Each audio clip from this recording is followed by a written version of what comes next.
శ్రీమాత్రే నమః. ప్రేక్షకులకి ఆ లలితాంబిక అమ్మవారి యొక్క అనుగ్రహం పరిపూర్ణంగా కలగాలని మనస్ఫూర్తిగా కోరుకుంటూ మనం ఈరోజు శ్రీ విశ్వవసునామ సంవత్సరం యొక్క ఫలితములు, ఈ యొక్క ఫలితాల్లో మనం మేజర్ ప్లానెట్స్ ఏవైతే గురువు, రాహువు, కేతువు అయినటువంటి ఛాయాగ్రహాలు, గురుశనులు అయినటువంటి మేజర్ ప్లానెట్స్ యొక్క మార్పుల వల్ల ఎటువంటి ఫలితాలు జరుగుతాయి. ఒకటి, ప్రతి రాశికి నక్షత్రాలు ఉంటాయి. ఆ నక్షత్రంలో వారు ఏ ఉపాసన చేయాలనేటువంటిది, మరియు అదేవిధంగా విశ్వవసునామ సంవత్సరం ఉగాది అనగానే మనం చూసేది ఏమిటి, ఎప్పుడు కూడా ఏ కొత్త సంవత్సరం వచ్చిన పంచాంగంలో ఆదాయం ఎంత ఉంది, వ్యయం ఎంత ఉంది, రాజ్యపూజ్యం అంటే మనల్ని మెచ్చుకునే వాళ్ళ సంఖ్య ఏంటి, మనం అవమానం పడేటువంటి ఏమిటి, ఏ రంగాల్లో మనం అవమానపడతాము అనేటువంటి విషయాలు తెలుసుకుంటూ, కన్యాలగ్నము, కన్యారాశి, మీకు ఈ యొక్క విశ్వవసునామ సంవత్సరంలో ఆదాయము, వ్యయము, రాజ్యపూజ్యం, అవమానం ఎలా ఉంది. మనం ఏ సంవత్సరమైనా రాగానే మనం ఫస్ట్ పంచాంగం తీసుకొని చూసేది అదే, ఆదాయం ఎంత ఉందండి, వ్యయం ఎంత ఉందండి, అంటే ప్లానింగ్ కోసం. అలా చూసుకున్నట్లయితే ఈ కన్య వారికి 14-2 ఉందండి. అంటే 14 ఆదాయము, 2 వ్యయము. అంటే పెద్దగా భయపడాల్సిన అవసరం ఏమీ లేదు.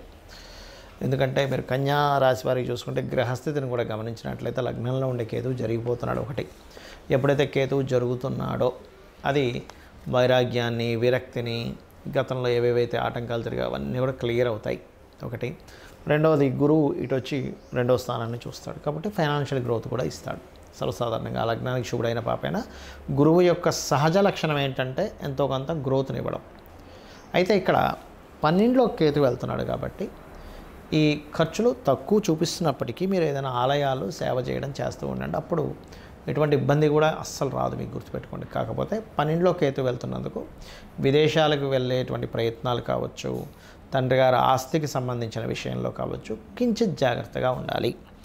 అలాగే రాజ్యపూజ్యం, అవమానం 6-6గా ఉంది. అంటే మనల్ని మెచ్చుకునేవారి సంఖ్య, మనల్ని ఇబ్బంది పెట్టేవారి సంఖ్య సమంగా ఉంది. 6 మంచి సంఖ్య, కానీ ఇబ్బంది పెట్టేవారి సంఖ్య కూడా 6 అంటే మనకి కాస్త ఇబ్బందిగా ఉంటుంది ఎవరికైనా కూడా.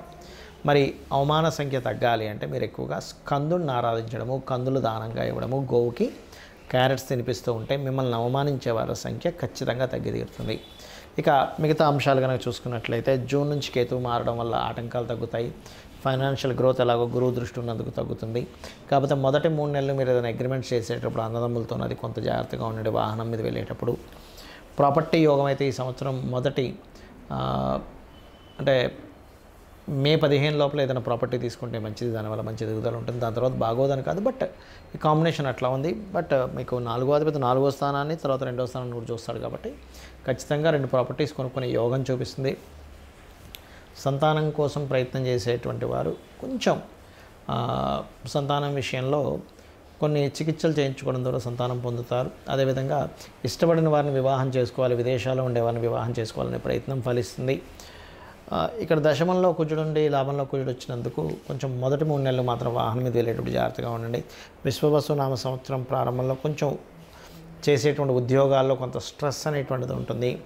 అయితే ఇందులో ఈ యొక్క కన్యారాశిలో ఉండే నక్షత్రాలు చూసుకుంటే ఉత్తర ఫాల్గుని నక్షత్రం 2, 3, 4 పాదాలు, హస్త 4 పాదాలు, చిత్త 1, 2 పాదాలు ఉంటాయి. ఉత్తర ఫాల్గుని నక్షత్రం వారు సూర్యుడిని చూస్తూ ఓం నమో నారాయణాయ అనే ధ్యానం ఖచ్చితంగా మంచి ఫలితాలు ఇస్తుంది.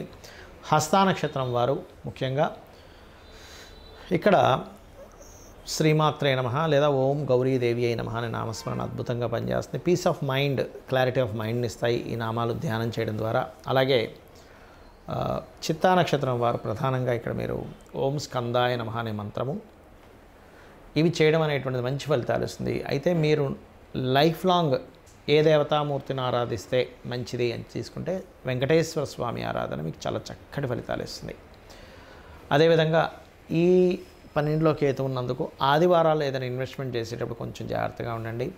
మంగళవారాలు ఎట్టి పరిస్థితుల్లో తొందరపాటు నిర్ణయాలు తీసుకోకుండా ఉద్యోగ సంబంధించినటువంటి విషయంలో ఈ సంవత్సరంలో కొంతమందికి జాతకం ఉంటుంది, కొంతమందికి ఉండదు, కొంతమందికి రాసి తెలుస్తుంది, తెలియదు. అలాంటప్పుడు వారేం చేసుకోవాలి, ఈ గ్రహాల యొక్క మార్పు వల్ల చూసుకున్నట్లయితే మీకు ఎక్కువగా ఆటంకాలు కలుగుతున్నాయి లైఫ్లో, గణపతిని ఆరాధించండి. ప్రతిదీ ఆలస్యం అవుతుంది.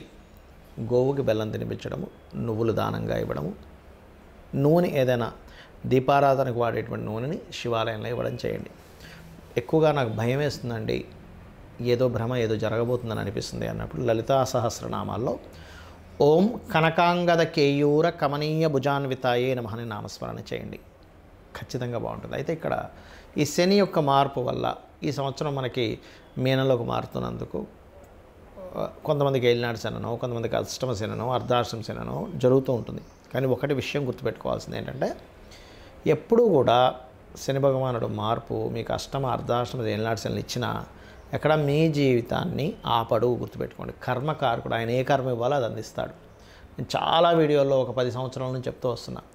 ఏమంటే ఏలినాటి శని ఉన్నప్పుడే స్వర్గీయ ఎన్టీ రామారావు గారు సీఎం అయ్యారు, మోడీ గారు పీఎంగా ఉన్నారు, అదేవిధంగా జగన్ విషయం కావచ్చు, చంద్రబాబు నాయుడు గారి విషయం కావచ్చు, చాలామంది ఉదాహరణలు చెప్పాను. రాజకీయ నాయకులు అంటే ఏమిటి, వాళ్ళు సీఎంలు పీఎం అవ్వగాలేంది, మనం చేసే చిన్న చిన్న జాబులు, చిన్న చిన్న బిజినెస్లు ఆగుతాయా, శ్రమనిస్తాడు అనే పాయింట్ ఆఫ్ వ్యూలో ఉండాలి.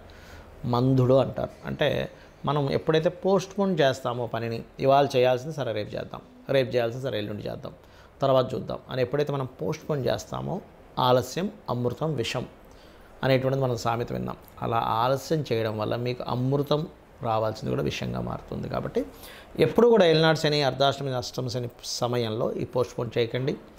మధ్యాహ్నం నిద్రపోకండి. అదేవిధంగా వీలైతే ఉదయం సాయంత్రం దీపారాధన చేయండి. వీలైతే కాదు, వీలు చేసుకొని చేయండి. మీకు దగ్గరలో ఏదైనా ఆలయం, అందులో ప్రత్యేకంగా నరసింహస్వామి, లేనట్లయితే ఆంజనేయ స్వామి, గణపతి, శక్తి ఆలయము, ఇలా స్కందుని ఆలయం ఏమున్నా రోజు టెంపుల్కి వెళ్ళడం అలవాటు చేసుకోండి. 1% కూడా మీకు శని యొక్క ప్రభావం పడదు, గుర్తుపెట్టుకోండి. అలాగే ఏదైనా ఒక నామాన్ని తీసుకోండి, చేస్తూ ఉండండి, ఉచ్చరిస్తూ ఉండండి. అదేవిధంగా ఈ శని యొక్క ప్రభావం మీనంలోకి వెళ్తున్నందుకు మనం ఆల్రెడీ 2.5-3 సంవత్సరాల క్రితమే ఒక విషయాన్ని అనుకున్నాం.